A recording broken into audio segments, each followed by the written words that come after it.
দিলে ঠাকুর নিরামিষ ভোজী তোমাদের জন্য নির্দেশ রেখে যাননি, কিন্তু কি করেছেন তিথি বার মেনে তেনাকে মাছ মাংস খেতে হবে। কিরকম?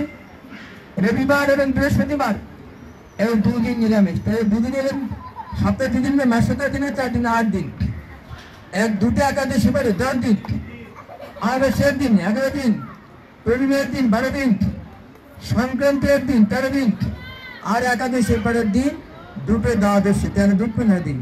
যদি সঠিক তুমি সাত্বিক আহারী হও, সাত্বিক আহারের দুটো ভাগ আছে, একটা হলো ঠাকুরের এই বিধান নেবে 15 দিন নিরামিষ খাওয়া আর 15 দিন মাছ মাংস খেতে পারবাম, কোনো সমস্যা নেই।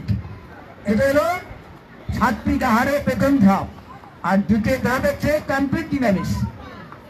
কমপ্লিট নিরামিষ ঠাকুর বেড়ে 15 দিন গেল।